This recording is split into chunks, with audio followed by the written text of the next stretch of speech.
Good question. I'll get right to it here in a minute. I really don't have a statement. Yeah. Oh, this one right here. Said beyond the obvious judging football ability on tape, what goes into researching the character of transport portal players and their reasons for transferring and projecting how they will fit as team members and not distractions regarding their playing time. How could that research be done methodically and carefully this 22-23 period when you took so many expected to play key roles immediately? I think in our transfer portal evaluation, a lot of it relies on where they're transferring from to. I mean, we want to call and talk to as many folks as we can from the school that he's transferring. Obviously, character becomes the number one concern. We've already evaluated. We just very rarely, now there's some instances when we take guys from the portal that haven't played a lot of ball, but we very rarely have had success doing that, to be honest with you. We have to see them on tape for the most part playing at, we don't really care what level. I mean, there is a concern about, who they're playing against.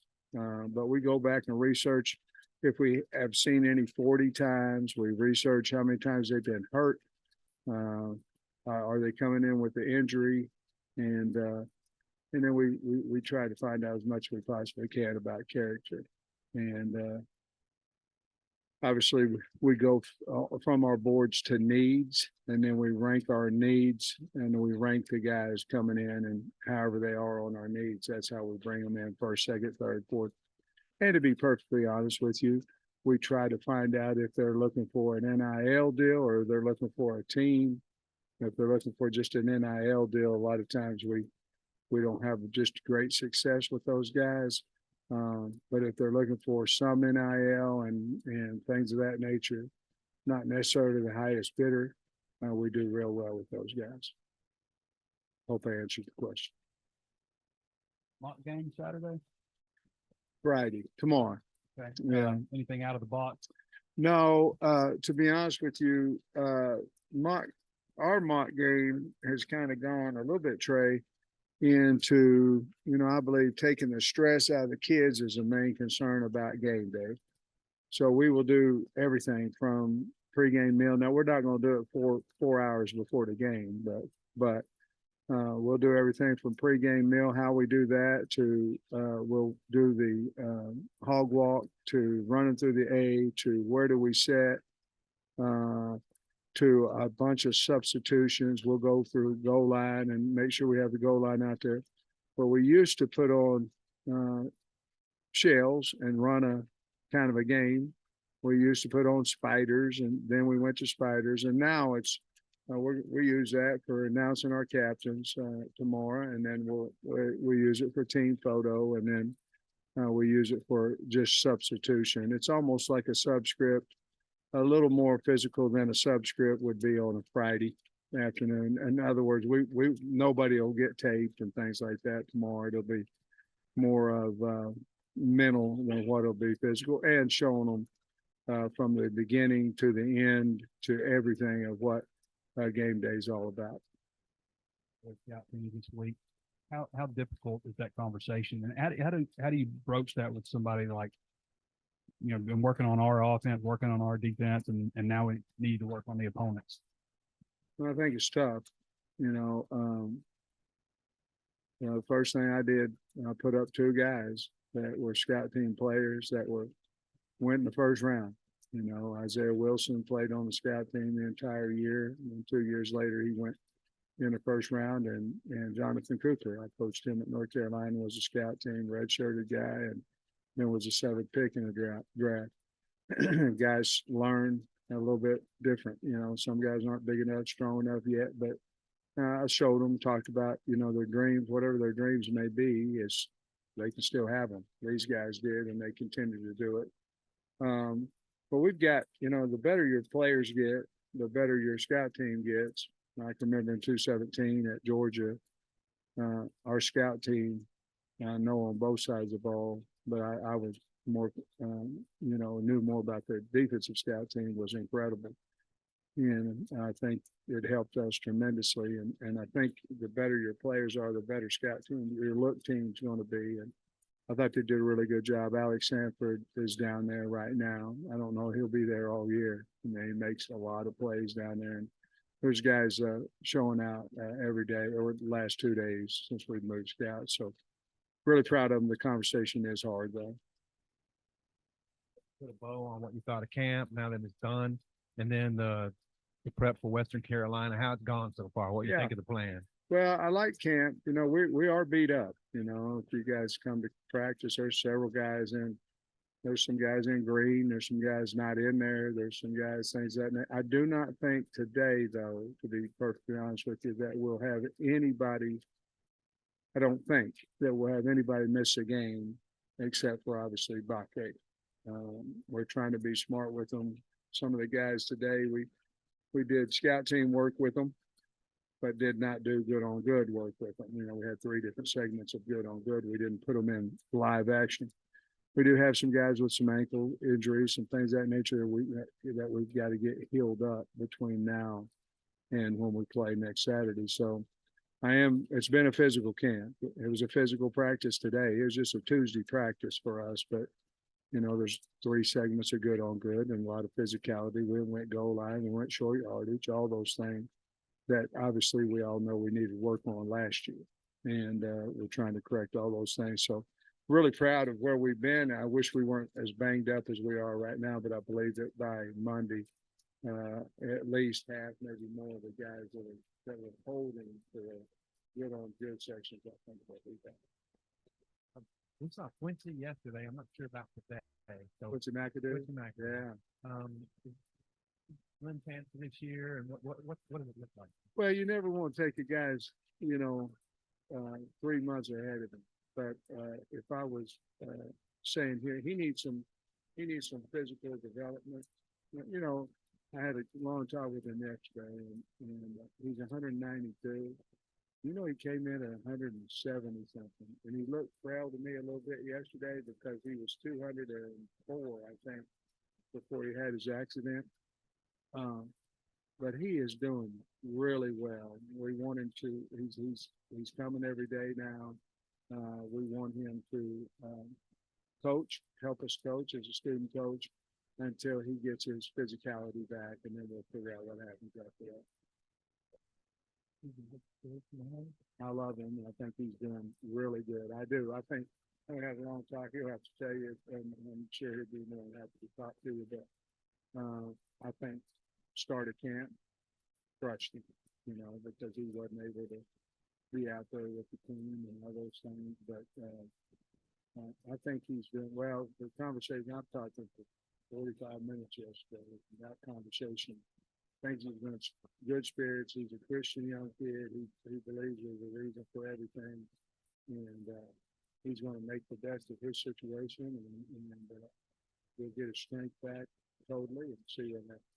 And you mentioned, when a guy goes in poorly, it's always old school. What are those conversations like? Because I can understand when you might call Coach X about player Y and say, I don't want to talk about that guy or something. What are those conversations like, generally speaking? Well, some of them you say, "Hey, he left because," and you go, oh, "Okay, we can't get that on our team." Sometimes they'll say, "Well, we've had a guy or two started for him, and then for whatever didn't have a good second half of the season, whatever, lost his aggressiveness at practice, whatever it may be." Do we feel like with our coaching staff, do we feel like we can get him back to what we saw on tape, or is he going to come in and be that kind of a guy? People call us all the time about our guys that transfer, and if they transfer the right way, we never have anything but good things to say about them. Well, we're truthful, about the ability, which we need to be, but character-wise and all that, if they do it the right way, we certainly, and we've never said anything negative about any of our guys that transferred. It's just been simply most of them, it's been because they want to go play somewhere and they don't see a light on the depth chart here, most of them. And it's kind of that way with some other schools too. And you can get a guy like, let's say, Jaheim Singletary, that is really a good player, but he's knocked up, locked down on the depth chart at some schools and things of that nature. So that's a little bit, it is a difficult conversation, but it's one you have to have because you cannot afford to take a character issue. And then you mentioned NIL, I'm sure Terry Tennis is going to Mississippi State. I don't know how closely you work with Terry, but I feel like you did a pretty good job getting NIL launched. I just wonder what your thoughts are about the job Terry did. Yeah, we wish him the best, and obviously everybody's in, who wants to move up in the profession, and if that's what he felt like he did, we're very happy for him. And we worked well together, and he did a wonderful job here, and he'll be missed, but certainly the NIL program I'm sure it will continue to be as good as it has been, and will get better, but I'm happy for him if he's happy. Still working back, or if Andrew Chamblee has maybe won over that starting left tackle job? I think that's still yet to be seen. Andrew Chamblee certainly deserved reps on a Saturday. I think there'll be an ongoing battle there, and then I think at some point you'll go, okay, are both of these guys in our top 5? And if there is, then you got to have another conversation of what's our best 5? Where can we put our best 5? Lately, in the last few days, Tykeith Crawford has entered into that conversation as well. But I couldn't be any more proud than I am with Andrew Chamblee, and he took an opportunity and he proved that he's ready to play, and so we're going to play him. I've seen Amari Wiggins has also run with the first team offense a little bit. Is he in that top 5 conversation as well? Absolutely. And I think we've had some injuries over the last, week, and we've found, you see them against our D line and things, and you're going, okay. So I think we feel really good about at least 8. I do, with Amari being one of those guys. He's beat up a little bit with an ankle. We've got to get him healthy as well, but he's never missed a practice. Well, he missed a couple early when he first did it. But we got to get that ankle healthy to really see what kind of player he really is, because the power is not quite there because of the ankle. But I think once the ankle gets healed up, and he's close, but we're monitoring him and the reps that we give him right now versus good on good. I was wondering, with Antonio Greer, what exactly is going on there? And do you expect him to be okay? Well, he had a quad pull, and we expect him to start practicing on Monday.